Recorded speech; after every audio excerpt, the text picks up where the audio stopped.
सबसे सटीक विश्वसनीय तरीके से जिम्मेदारी निभाना। निडर हो, आपके लिए सिस्टम से भिड़ जा। आपके हर मुद्दे को मजबूती से उठाना, खबर को सिर्फ बताना नहीं, उसकी तह तक जाना, समाज के हित में समाज को आईना दिखाना। नमस्कार, आप देख रहे हैं बिहार और न्यूज में ओम प्रकाश सिंह कुशवाहा। भारत सरकार के भारी उद्योग मंत्री डॉक्टर महेंद्र नाथ पांडे ने कहा कि भारत का इतिहास हजारों साल प्राचीन है, लेकिन हम सबों को यह सब नहीं पढ़ाया गया।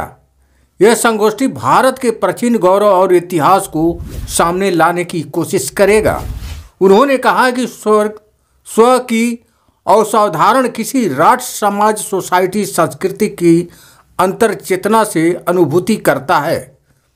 किसी महापुरुष ने कहा था कि भारत भौगोलिक रूप से स्वतंत्र हुआ है, लेकिन सांस्कृतिक रूप से नहीं। अब यह समय आ गया है जिसके जरिए सांस्कृतिक आंदोलन को आगे बढ़ाया जा सके।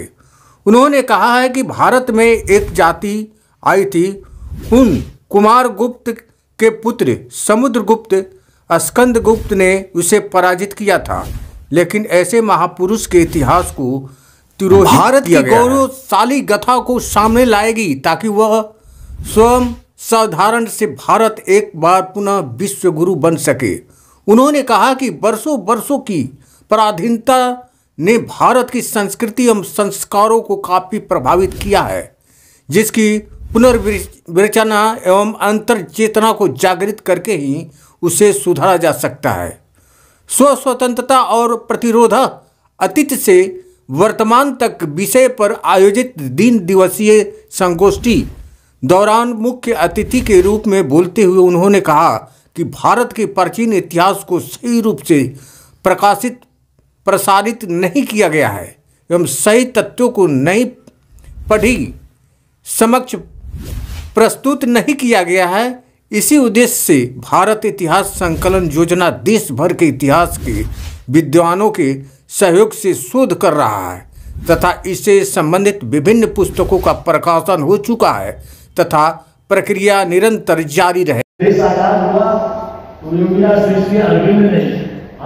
ने उसी समय कहा, इस बात का उल्लेख कभी राजगंज ने की जब स्थापना कर रहे थे तो मान रहे हैं कि इन दोनों का बड़ा ही सार्वजनिक कर्तव्य मिला, तो दीनदयाल जी का उल्लेख उन्होंने जो किया उसी बात को उन्होंने आगे बढ़ाया कि भारत भौगोलिक रूप से स्वतंत्र हुआ है। अरविंद जी को भी वो दल था, वो दल हम सबको भी है, उसी दल का भाव है गवर्नर व्यवस्था को याद करना कि खंडित रूप में उस समय के अग्रणी लोगों की सत्ता के सत्य सरकार प्राप्ति की लालसा में खंडित रूप से देश को परिस्थितियां उत्पन्न हुई, लेकिन तब भी महर्षि ने कहा कि भारत इस जो साल कानून के सम्मेलन होते हैं प्रसंग आता है, उन्होंने कहा भारत भौगोलिक रूप से स्वतंत्र हुआ है, लेकिन सांस्कृतिक रूप से स्वतंत्र होने में अभी 50 साल 70 साल लगेंगे और महापुरुष आएगा। वो महापुरुष अपने इसी विचार परिवार की श्रृंखला में से निकल के आपके बीच में उपस्थित होकर के देश के अंदर रोशनी खेल रहे हैं।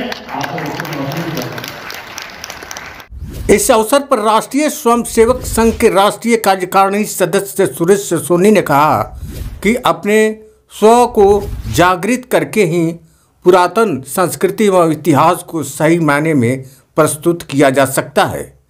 जिस प्रकार से गैर हिंदू विचारधारा के लोगों द्वारा सैकड़ों वर्षों तक भारतीय की संस्कृति को नुकसान पहुंचाने का काम किया है, उसका प्रतिरोध अब जाकर शुरू हुआ है और कालांतर में यही प्रयास भारत को पुनः विश्व गुरु बनाने का सत्य संकल्प होगा। उन्होंने कहा कि अभी देश आज़ादी का अमृत महोत्सव मना रहा है, लेकिन आने वाला 100वां साल कैसा हो, इसके लिए अभी से ऐसी तैयारियां चल रही है कि भारत विश्व गुरु के अपने सपने को साकार कर सके। कार्यक्रम को पूर्व सांसद गोपाल नारायण सिंह एवं भारतीय इतिहास संकलन योजना के राष्ट्रीय अध्यक्ष तथा कार्यक्रम की अध्यक्षता कर रहे डॉक्टर देवी प्रसाद सिंह ने भी संबोधित किया। मेरा भी कोई बड़ा भाई है क्या? और उसको उसमें असफलता मिली और इसीलिए कहते हैं कि इतिहास के मूषक काल के अंदर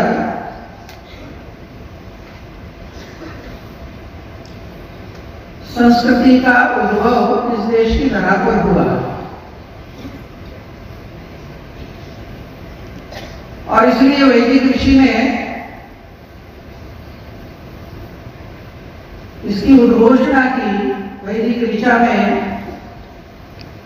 जब वो कहता है यहाँ की संस्कृति के बारे में, ईसा प्रथमा संस्कृति विश्ववारा, ये प्रथम संस्कृति है जो